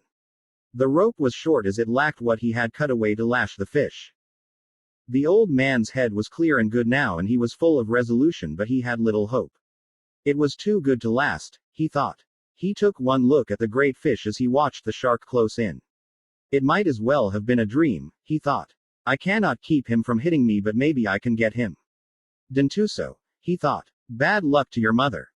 The shark closed fast astern and when he hit the fish the old man saw his mouth open and his strange eyes and the clicking chop of the teeth as he drove forward in the meat just above the tail. The shark's head was out of water and his back was coming out and the old man could hear the noise of skin and flesh ripping on the big fish when he rammed the harpoon down onto the shark's head at a spot where the line between his eyes intersected with the line that ran straight back from his nose. There were no such lines. There was only the heavy sharp blue head and the big eyes and the clicking, thrusting all swallowing jaws.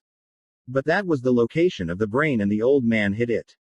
He hit it with his blood-mushed hands driving a good harpoon with all his strength.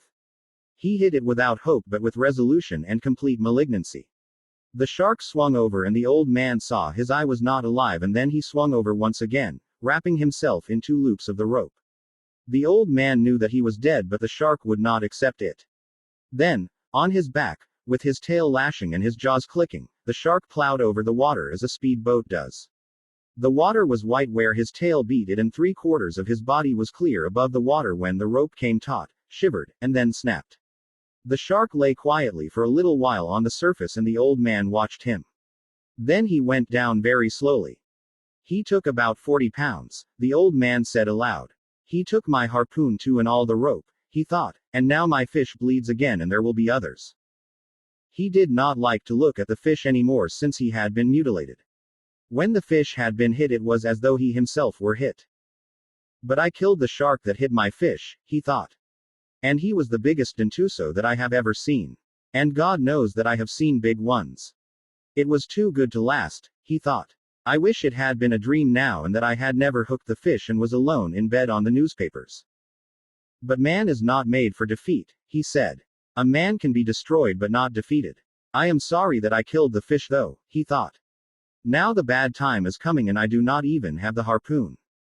The dentuso is cruel and able and strong and intelligent. But I was more intelligent than he was. Perhaps not, he thought.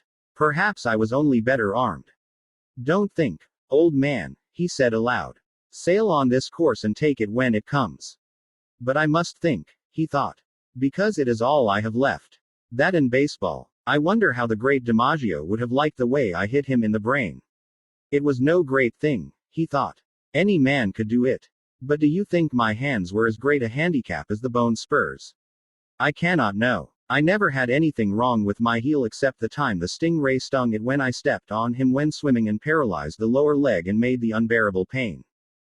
Think about something cheerful, old man, he said. Every minute now you are closer to home. You sail lighter for the loss of 40 pounds.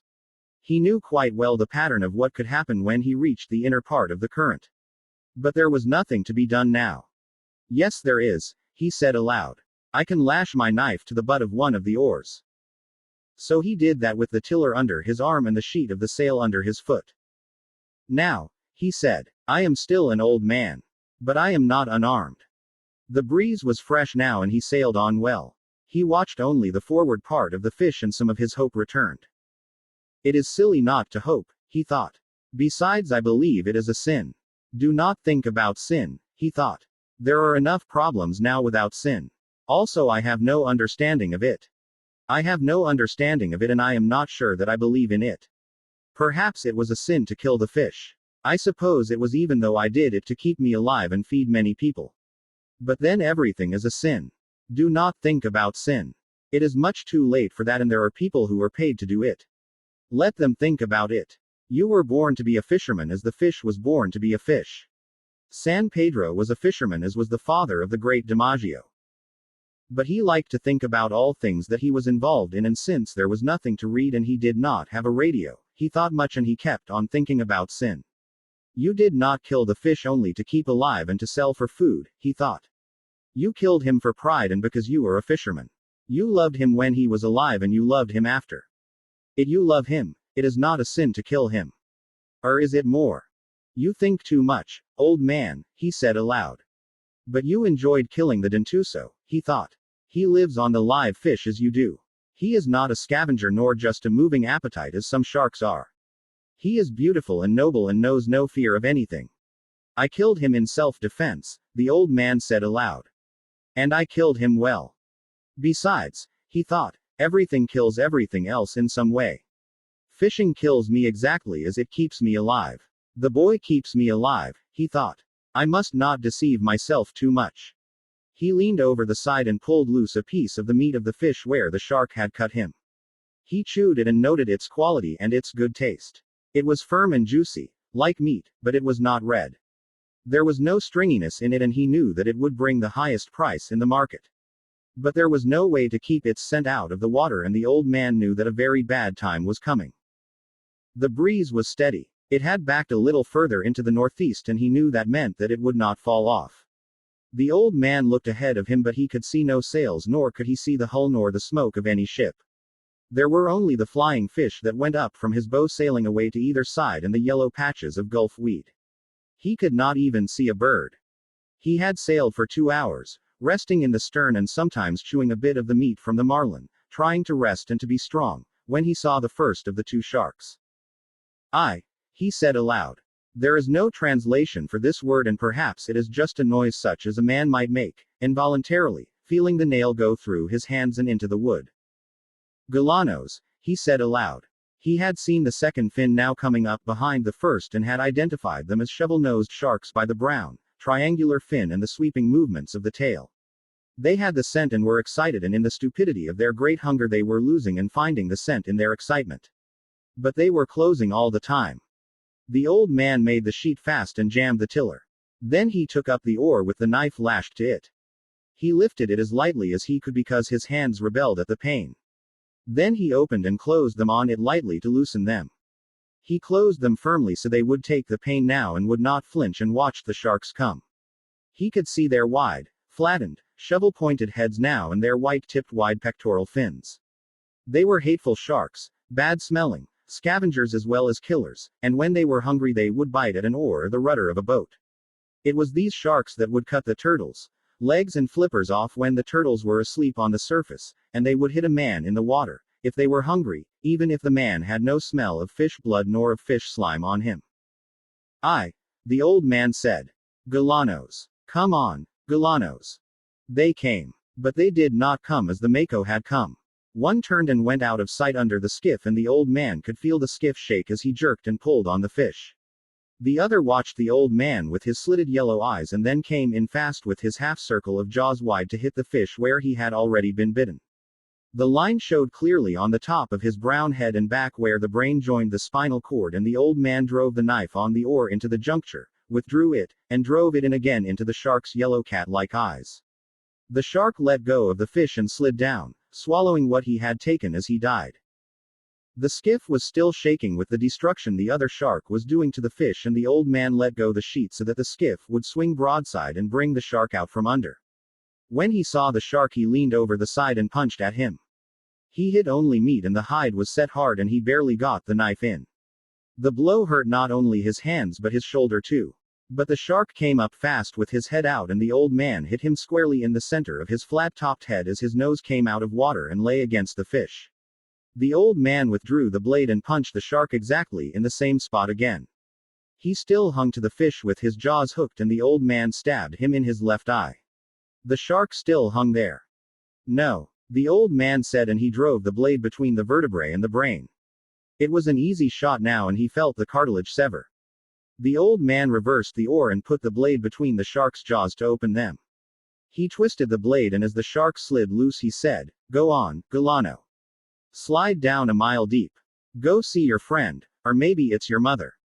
The old man wiped the blade of his knife and laid down the oar. Then he found the sheet and the sail filled, and he brought the skiff onto her course. "They must have taken a quarter of him and of the best meat," he said aloud. "I wish it were a dream and that I had never hooked him. I'm sorry about it, fish. It makes everything wrong." He stopped, and he did not want to look at the fish now. Drained of blood and awash, he looked the color of the silver backing of a mirror, and his stripes still showed. "I shouldn't have gone out so far, fish," he said. "Neither for you nor for me. I'm sorry, fish. Now," he said to himself, "look to the lashing on the knife and see if it has been cut. Then get your hand in order, because there still is more to come." "I wish I had a stone for the knife," the old man said after he had checked the lashing on the oar, "but I should have brought a stone." "You should have brought many things," he thought. "But you did not bring them, old man. Now is no time to think of what you do not have. Think of what you can do with what there is. You give me much good counsel," he said aloud. "I'm tired of it." He held the tiller under his arm and soaked both his hands in the water as the skiff drove forward. "God knows how much that last one took," he said. "But she's much lighter now." He did not want to think of the mutilated underside of the fish. He knew that each of the jerking bumps of the shark had been meat torn away, and that the fish now made a trail for all sharks as wide as a highway through the sea. He was a fish to keep a man all winter, he thought. Don't think of that. Just rest and try to get your hands in shape to defend what is left of him. The blood smell from my hands means nothing now with all that scent in the water. Besides, they do not bleed much. There is nothing cut that means anything. The bleeding may keep the left from cramping. What can I think of now? He thought. Nothing. I must think of nothing and wait for the next ones. I wish it had really been a dream, he thought. But who knows? It might have turned out well. The next shark that came was a single shovel nose. He came like a pig to the trough if a pig had a mouth so wide that you could put your head in it. The old man let him hit the fish and then drove the knife on the oar down into his brain. But the shark jerked backwards as he rolled and the knife blade snapped. The old man settled himself to steer. He did not even watch the big shark sinking slowly in the water, showing first life-size, then small, then tiny. That always fascinated the old man. But he did not even watch it now. I have the gaff now, he said. But it will do no good. I have the 2 oars and the tiller and the short club. Now they have beaten me, he thought. I am too old to club sharks to death. But I will try it as long as I have the oars and the short club and the tiller. He put his hands in the water again to soak them. It was getting late in the afternoon and he saw nothing but the sea and the sky. There was more wind in the sky than there had been, and soon he hoped that he would see land. You're tired, old man, he said. You're tired inside. The sharks did not hit him again until just before sunset. The old man saw the brown fins coming along the wide trail the fish must make in the water. They were not even quartering on the scent. They were headed straight for the skiff swimming side by side. He jammed the tiller, made the sheet fast and reached under the stern for the club. It was an oar handle from a broken oar sawed off to about 2.5 feet in length. He could only use it effectively with one hand because of the grip of the handle and he took good hold of it with his right hand, flexing his hand on it, as he watched the sharks come. They were both Galanos. I must let the first one get a good hold and hit him on the point of the nose or straight across the top of the head, he thought. The 2 sharks closed together and as he saw the one nearest him open his jaws and sink them into the silver side of the fish, he raised the club high and brought it down heavy and slamming onto the top of the shark's broad head. He felt the rubbery solidity as the club came down. But he felt the rigidity of bone too and he struck the shark once more hard across the point of the nose as he slid down from the fish. The other shark had been in and out and now came in again with his jaws wide. The old man could see pieces of the meat of the fish spilling white from the corner of his jaws as he bumped the fish and closed his jaws. He swung at him and hit only the head and the shark looked at him and wrenched the meat loose. The old man swung the club down on him again as he slipped away to swallow and hit only the heavy solid rubberiness. Come on, Galano, the old man said. Come in again.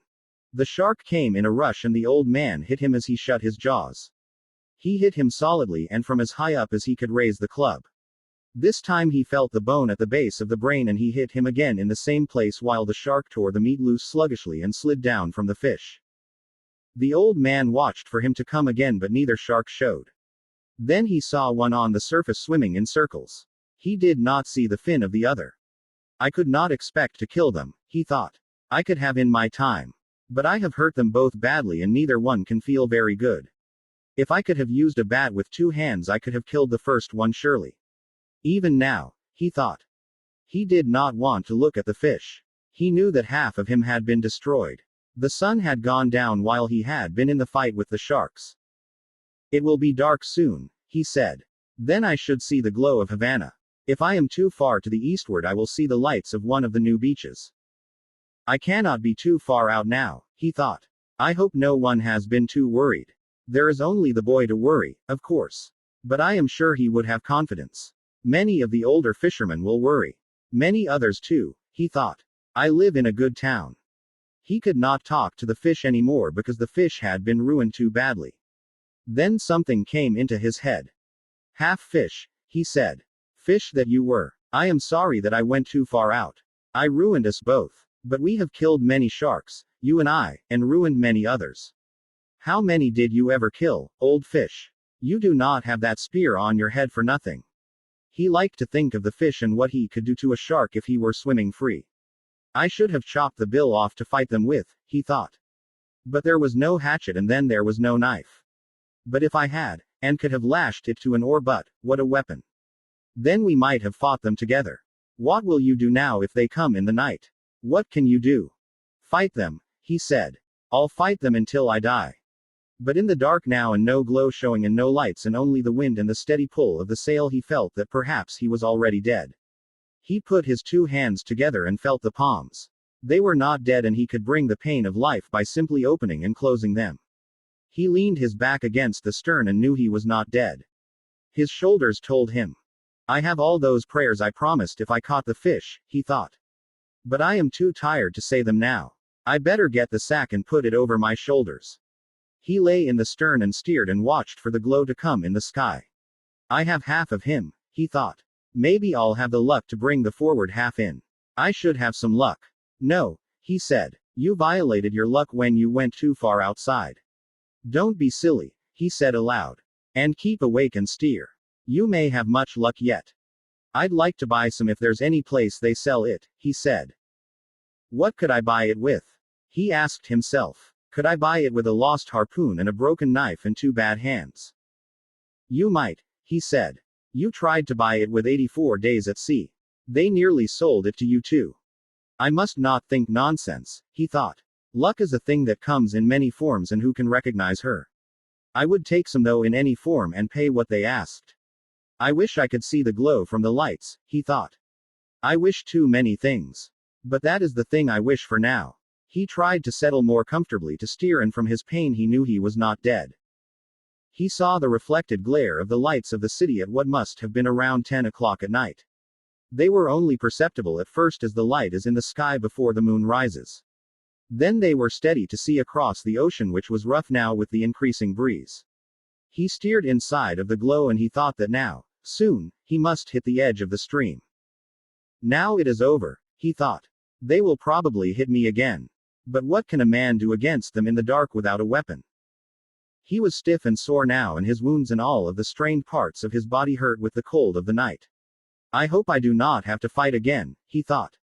I hope so much I do not have to fight again. But by midnight he fought and this time he knew the fight was useless.